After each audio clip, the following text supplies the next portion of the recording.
உத்தரப்பிரதேச தேர்தல் களம் அனல் பறக்கும் சூழலில் அரசியல் கட்சிகளின் முதலமைச்சர் வேட்பாளர் யார் என்ற விஷயமும் அதகலப்பட்டுக் கொண்டிருக்கிறது. இது குறித்து விவரிக்கிறார் எமது டெல்லி சிறப்பு செய்தியாளர் சலீம்.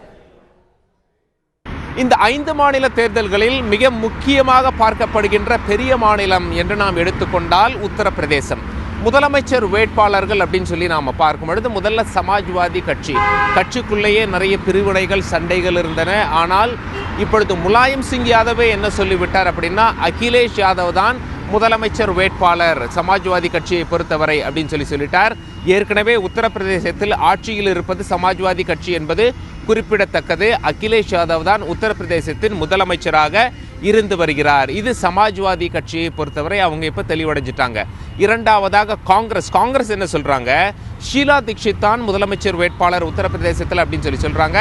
ஷீலா தீக்ஷித் ஏற்கனவே டெல்லியில் முதலமைச்சராக பணியாற்றியவர்.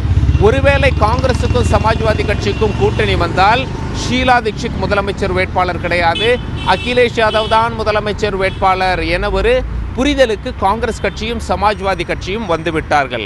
அடுத்த கட்சி பகுஜன் சமாஜ் கட்சி.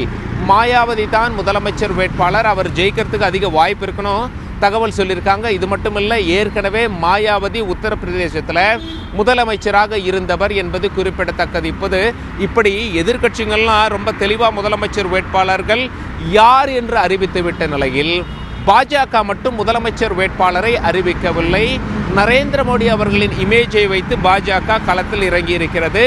வாரம் ஒரு முறை பிரதமர் நரேந்திர மோடி அங்கே பிரச்சாரத்தில் ஈடுபடுவதை நாம் பார்க்க முடிகிறது. இது ஒரு பக்கம் இருந்தாலும் டெல்லி அரசியல் வட்டாரங்களில் என்ன சொல்றாங்க, பாஜக டெல்லியிலையும் பீகார்லையும் பண்ண அதே தப்பை உத்தரப்பிரதேசத்தில் செய்கிற மாதிரி தான் எங்களுக்கு தெரியுது.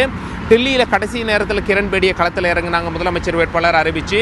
பீகாரில் முதலமைச்சர் வேட்பாளரே இல்லாமல் களத்தில் இறங்கினாங்க. எதிர்கட்சிகள்லாம் தெளிவாக அறிவிச்சிட்டாங்க, நிதிஷ்குமார் தான் முதலமைச்சர். அதே போல உத்தரப்பிரதேசத்திலும் முதலமைச்சர் வேட்பாளரை அறிவிக்காமல் 2014 இருந்த நரேந்திர மோடியின் அலையை வைத்து களத்தில் இறங்குவது எந்த அளவுக்கு பயன் தரும் என எங்களுக்கு தெரியவில்லை, சந்தேகமாக இருக்கிறது அப்படின்னு சொல்லி டெல்லி அரசியல் வட்டாரங்களை சொல்றாங்க. டெல்லியிலிருந்து தந்தி செய்திகளுக்காக கேமரா பர்சன் பிரதீப் சௌஹானுடன் சலீம்.